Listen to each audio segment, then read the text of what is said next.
What's going on, guys, in the works? And today we're going to take a look at a quick little round of Rush here, playing some Recon, which is something I haven't done a lot of in Battlefield 4, which is kind of surprising considering how much I enjoyed doing it in Battlefield 3. But I was looking at some of these sniper rifles that were left to unlock and just some of the different attachments, and I was like, you know, this would make a great video to talk about some of the things that I like to use on my Recon class, something that I think makes the Recon class to be a little bit more versatile, because if you've watched any of my past videos, you'll know I like to play semi-aggressive with the Recon class.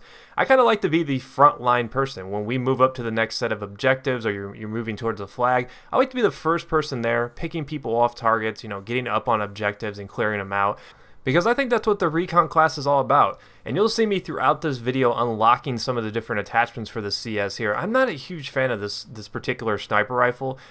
Just for this game, I decided, you know, I'm going to start unlocking everything for all the different weapons, and this was one of the first sniper rifles you unlock, so I figured I might as well grind this one out first. But I'm a bigger fan of the M40 and the Scout Elite when it comes to getting a little bit more in your face when you're playing a little bit more aggressive with sniper rifles, because the bolt cycle speed on this particular weapon is pretty slow. It's only like 46 rounds per minute, so after every shot you're kind of stuck in that slow as he pulls the bolt back, waits for the new one to go in, and he slides it in. It's very painful. So if you're going to play a little bit more aggressive, this is probably not the best sniper rifle to go with. You might want to consider, like, you know, some of the other lower damage sniper rifles like the M40, like I said, the Scout Elite, and I think the FYS or whatever it's called. Those are three really good faster bolt cycle weapons that I think work better. And of course, you've always got the SV98, my personal favorite sniper rifle. But let's talk a little bit about the setup I'm using, because unless you haven't been paying attention at all, you'll probably notice that I'm using iron sights and a scope. That's because I am using the Canted Ironsights attachment along with a higher zoom scope. And my logic behind this is I was cycling through some of the stuff and I was trying to find a middle ground. What would give me the ability to get in close on objectives and at the same time give me the advantage of being able to pick off targets at a longer range? Well, after experimenting with some of the lower zoom scopes comboed with like the laser attachment, I decided that I really like the Canted Ironsights best, because it gives you the kind of the compromise. If you want to get in close, you can kind of toggle between that real quick, and if you see someone off really far away, you can toggle back to your main scope just with a click of a button. You know, on the keyboard it's the T key by default. So it's pretty simple to go in between scopes, and I actually find it to be very useful, especially if you're getting in close. And if you've ever followed my aggressive style Recon videos where I like the PTFO as a Recon player, you'll know that my strategy wasn't necessarily being all the way in there on the objective, being the only guy in there trying to go Rambo, taking out everybody in the game. No, I play a role that's smart. I like to sit back, methodically take out targets, then slowly push my way forward. It's kind of the frontline mentality.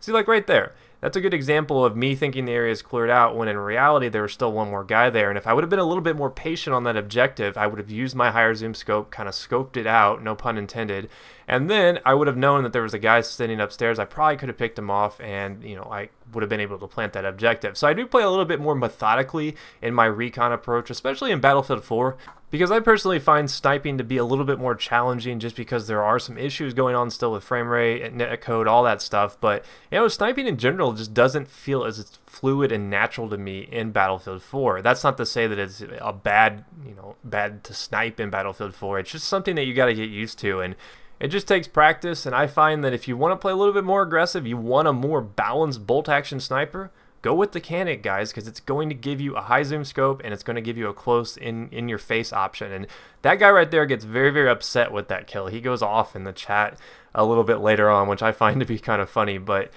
you know, I don't really like the sniper rifle though. So if you want to replicate what I'm doing here, you want to use a similar setup, you might want to look at some of the other sniper rifles which I mentioned earlier in the video, because like I said, I'm not a huge fan of the CS. It's got a very slow bolt cycle, and it just does not play well for a more aggressive Recon role when you're up in their face with a bolt action. Now, are you going to be at a huge disadvantage going against people with automatic weapons with a bolt action?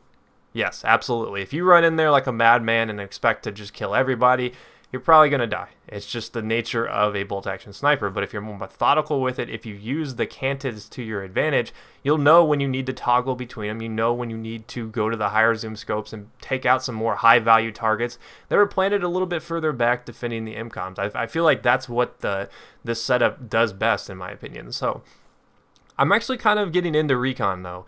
I know a lot of you guys send me messages asking me why I don't do, aggressive PTFO Recon anymore, and honestly, I just kind of lost my my feel for it in Battlefield 4. It's taken me a while to get back into it here.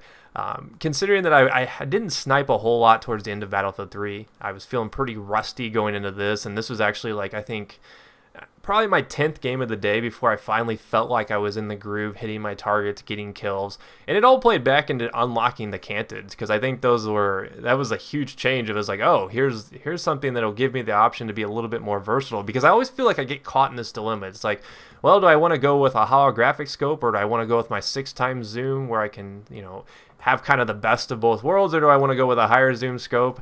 Heck, do I want to go with the 40 times? Nah, you never want to go with the 40 times, guys. Take it from me, don't use the 40 times zoom. It's pretty useless in Battlefield 4, but anyways, this game is coming to an end. I actually did really well in this. I led the entire game with 28 and 6, planted 3 MCOMs in this particular game. That being said, the admin manually moved me at the end of the game, causing me to get the loss. So I was not happy about that. I was actually pretty upset that he would do something so crappy. But anyways, it was still a pretty good game overall. Try out the Canteds, and if you missed my past videos, here's a chance to catch up, and I'll see you guys next time. Peace.